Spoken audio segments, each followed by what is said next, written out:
Chapter 1. A warning to beginners. In England, everything is different. You must understand that when people say England, they sometimes mean Great Britain, England, Scotland, and Wales. Sometimes the United Kingdom, England, Scotland, Wales, and Northern Ireland. Sometimes the British Isles, England, Scotland, Wales, Northern Ireland, and the Republic of Ireland, but never just England. On Sundays in Europe, the poorest person wears his best clothes and the life of the country becomes happy, bright, and colorful. On Sundays in England, the richest people wear their oldest clothes and the country becomes dark and sad. In Europe, nobody talks about the weather. In England, you have to say nice day, isn't it? About 200 times every day, or people think you are a bit boring. In Europe, you get Sunday newspapers on Monday. In England, a strange country, you get Sunday newspapers on Sunday. On a European bus, the driver uses the bell if he wants to drive on past a bus stop without stopping. In England, you use the bell when you want the bus to stop. In Europe, people like their cats, but in England, they love their cats more than their family. In Europe, people eat good food. In England, people think that good manners at the table are more important than the food you get to eat. The English eat bad food but say it tastes good food. In Europe, important people speak slowly and clearly. In England, they learn to speak slowly and quietly, so you cannot understand them. In Europe, clever people show that they are clever by talking about Aristotle, Horace, and Montaigne. In England, only stupid people try to show how clever they are.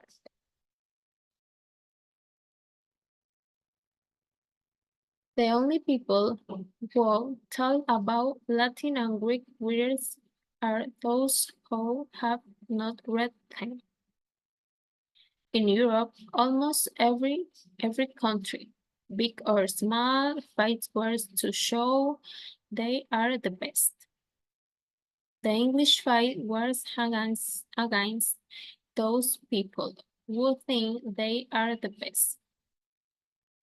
The English already know which country is really the best.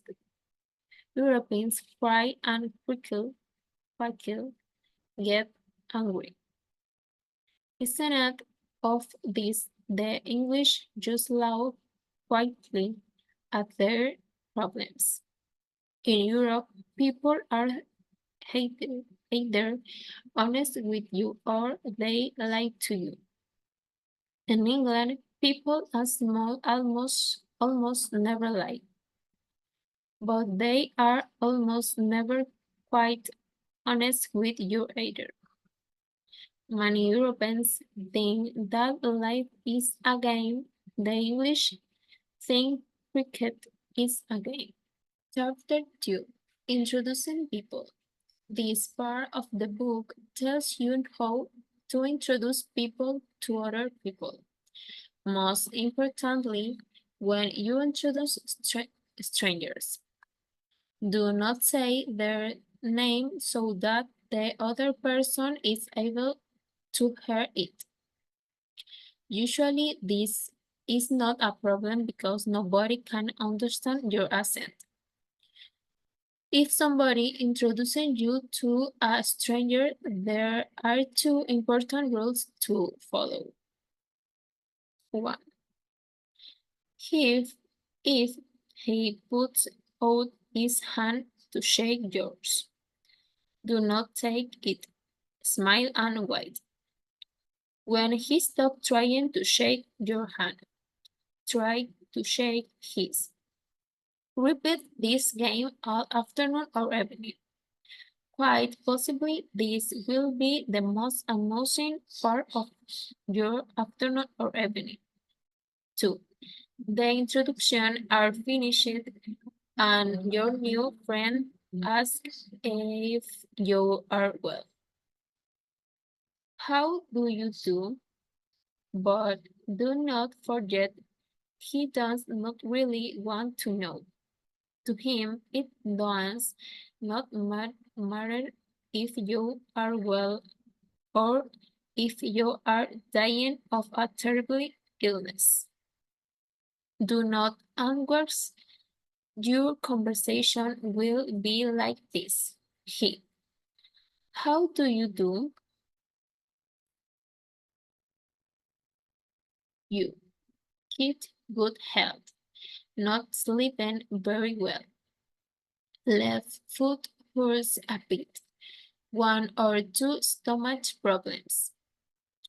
A conversation like this is in English and unforgivable. When you met somebody, never say, pleased to meet you. English people think this is very good.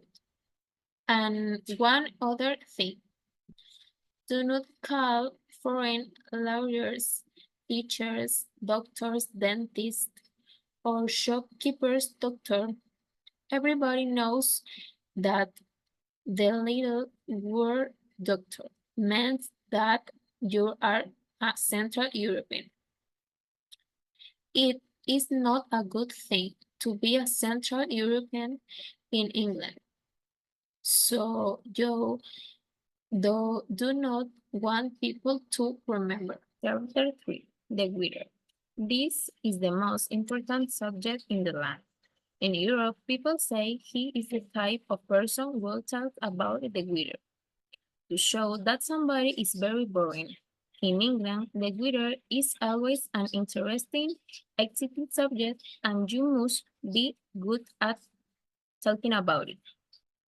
Chapter 4. Examples for conversation. For good weather. Nice day, isn't it? Isn't it beautiful? The sun, isn't it wonderful? Yes, wonderful, isn't it? It's so nice and hot. I think it's so nice when it's hot, isn't it? I really love, don't you? For bad weather. Terrible day, isn't it? Isn't it? It's unpleasant. The rain, I don't like the rain. Just then, a day like this in July. It rains in the morning, then a bit of sun, and then rain, rain, rain all day. I remember the same July day in 1936. Yes, I remember too. Or was it 1928? Yes, it was. Or in 1939? Yes, that's right. Now look at the last few sentences of this conversation. You can see a very important rule. You must always agree with other people when you talk about the weather. If it's raining and snowing and the wind is knocking down trees, and someone says, nice day, isn't it? Answer immediately, isn't it wonderful? Learn this conversation be heard.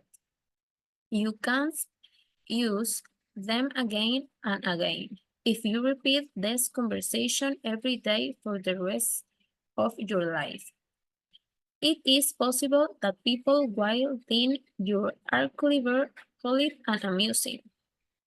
Listen to the weather reports on the radio. and you will hear different weather reports for different people. There is always a different report for farmers. For example, you hear, tomorrow it will be cloudy and cloudy.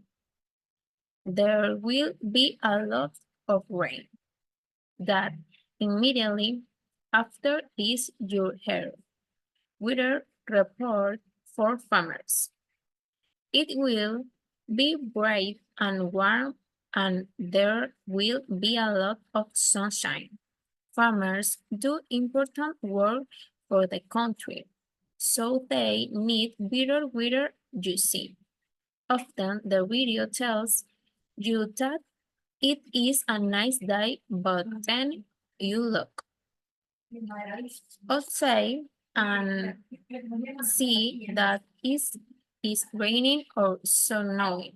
Sometimes the radio says it is a rainy day, and you see that the sun is shining brightly. This is not because the weather people have made a mistake. It is because they have reported the bright weather as they want it to be, but then some troublesome weather from another part of the world moves in across Britain and changes the weather picture. If British weather has to mix with foreign weather, things are not looking very good. Chapter 5. So, not quite saying what you mean. Foreigners have soul, the English do not have souls. In Europe, you find many people who look sad. This is soul. The worst kind of soul belongs to the Slav people. Slavs are usually very deep thinkers. They say things like this, sometimes I am so happy and sometimes I am so sad. Can you explain why?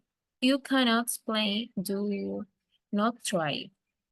Or perhaps they say I want to be in some other place, not here.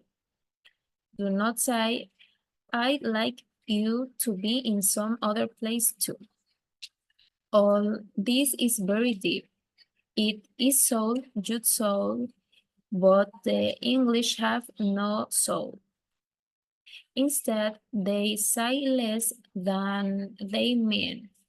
For example, if a European boy wants to tell a girl that he loves her, he goes down on his knees and tells her she is the sweetest, most beautiful, and wonderful person in the world. She has something in here, something special, and he cannot live one more minute without her.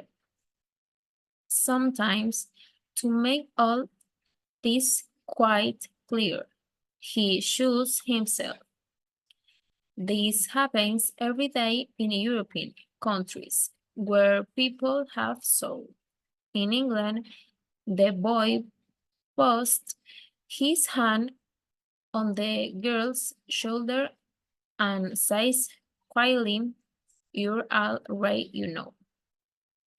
If he really loves her, he says, "I really quite like you." In fact, he, if he wants to marry a girl, he says, "I say, will you?" If he wants to sleep with her, I say, "Shall we?" Chapter 6. Tea. Tea was once a good drink, with lemon and sugar in tasted very pleasant. But then the British decided to put cold milk and no sugar into it. They made it colorless and tasteless in the hands of the English. tea become an unpleasant drink, like dirty water, but they still call it tea. Tea is the most important drink in Great Britain and Ireland. You must never say, I do not want a cup of tea, or people will think that you are very strange and very foreign. In an English home, you get a cup of tea at 5 o'clock in the morning when you are still trying to sleep. If your friend brings you a cup of tea and you make wake from your sweetest morning sleep, you must not say, I think you are most unkind to make up and I like to shoot you. You must smile your face best 5 o'clock. Smile and say, thank you so much. I do love a cup of tea at this time of the morning. When your friend leaves the room, you can throw tea, the tea down the toilet. Then you have tea for breakfast. You have tea at 11 o'clock in the morning. Then after lunch, then you have tea at tea time about 4 o'clock in the afternoon. Then after supper and again at 11 o'clock at night. You must drink more cups of tea if the water is hot. If it is cold, if you are tired, if anybody thinks you are tired, if you are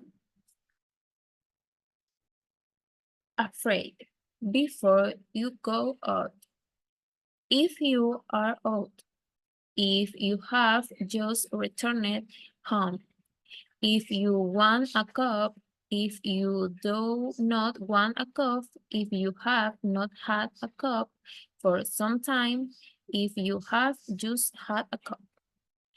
You must not follow my example. I sleep at 5 o'clock in the morning. Eat hot coffee for breakfast. I drink black coffee again and again during the day. I drink strange and unusual teas with no milk at tea time. I have these funny foreign ways, and my poor wife, who was once a good Englishwoman, now has them too, I am sorry to say. Chapter 7 6.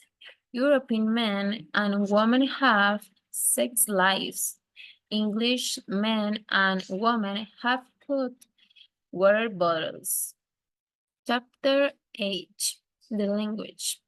When I arrived in England, I thought that I knew English. After it been here an hour, I realized a little of the language. But after 7 years, I knew that I could never use it really well. This is sad, but nobody speaks English perfectly.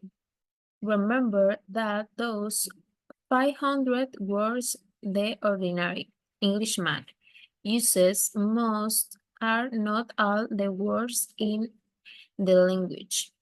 You can learn another 500 and another 5,000 and another 50,000 words after that, and you will still find another 50,000 you have never heard of. Nobody has heard of them. If you live in England for a long time, you will be very surprised. to think that the word nice is not the only adjective in English language.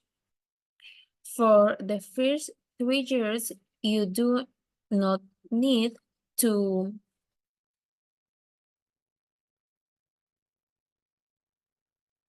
no,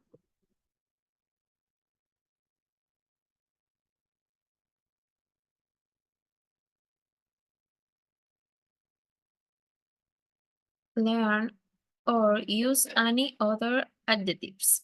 You can say that the weather is nice, a restaurant is nice, Mr. So and so is nice, Mr. So and so's clothes are nice. You had a nice time and all this will very nice.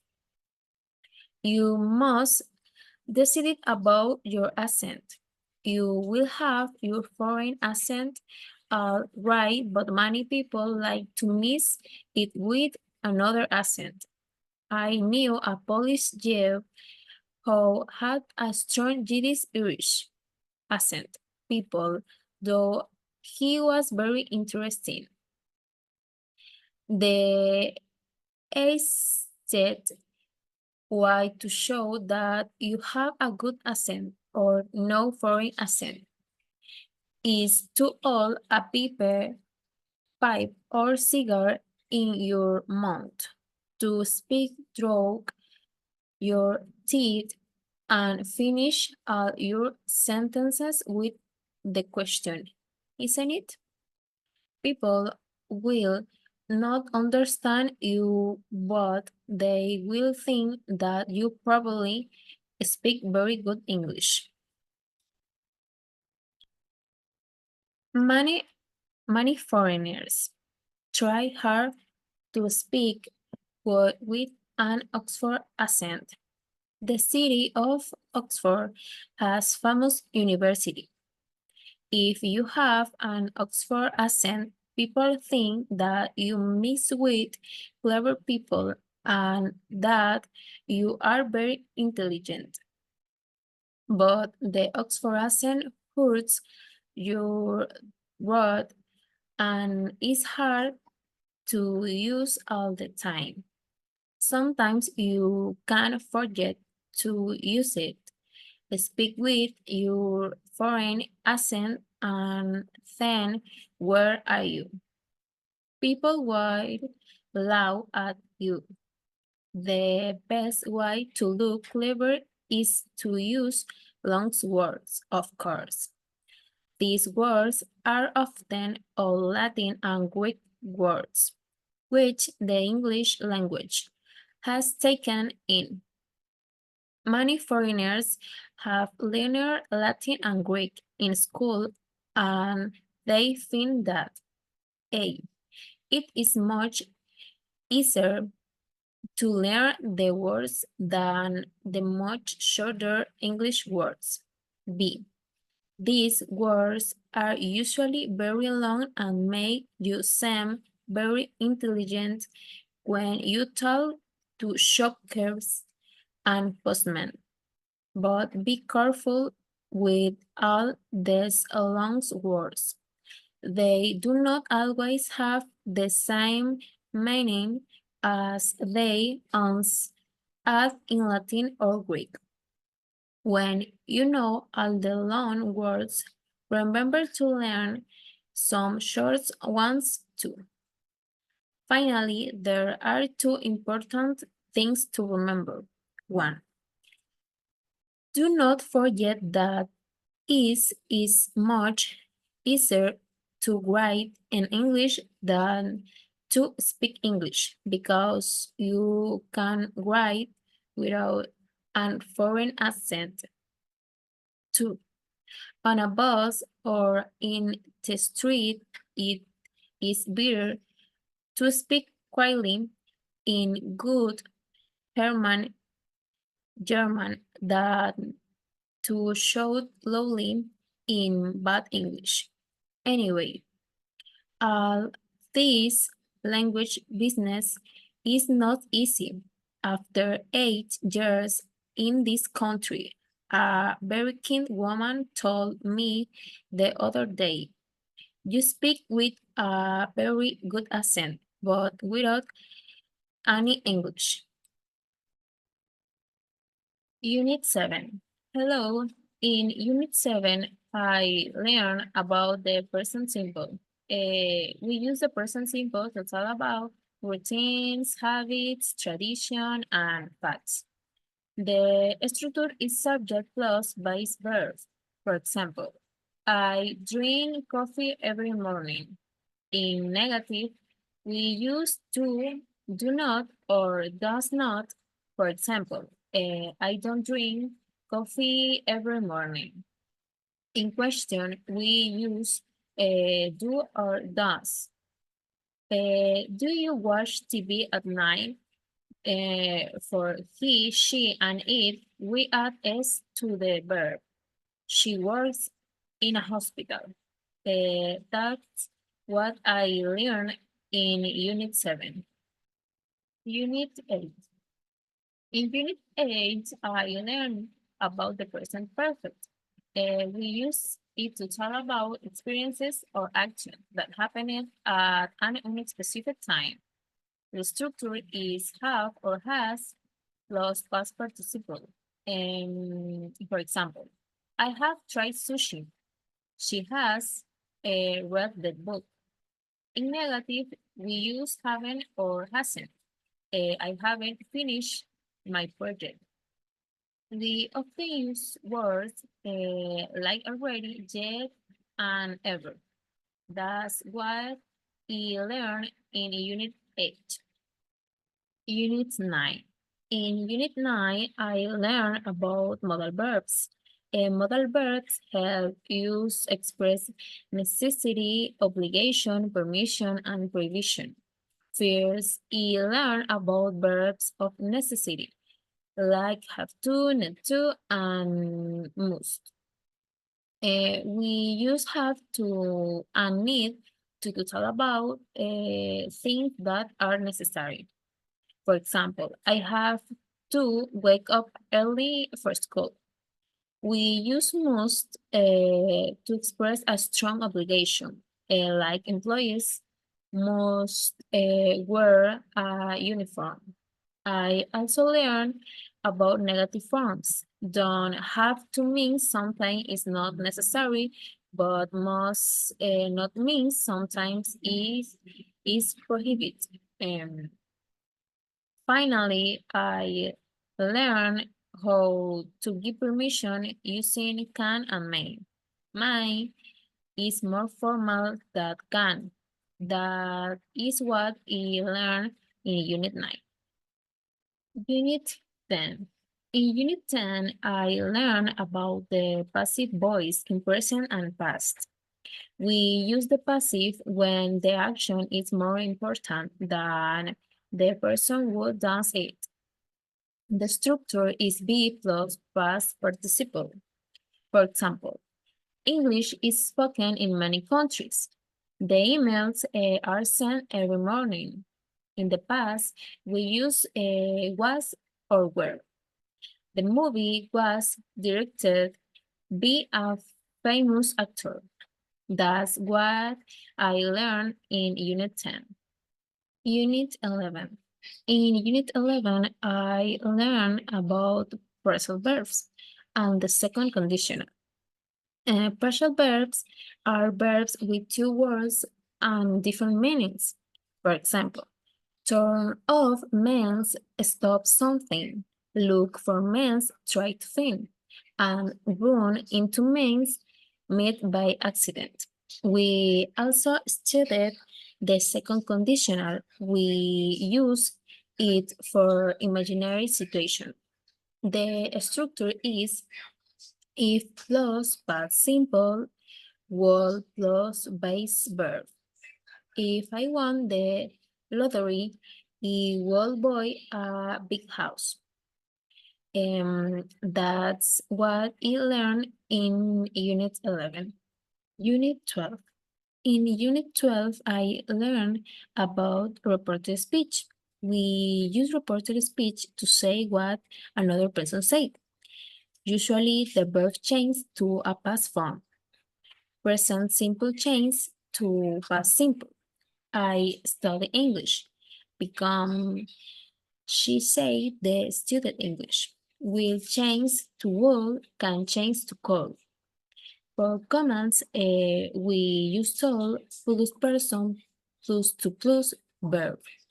The teacher told us to open our books. That's what I learned in Unit 12.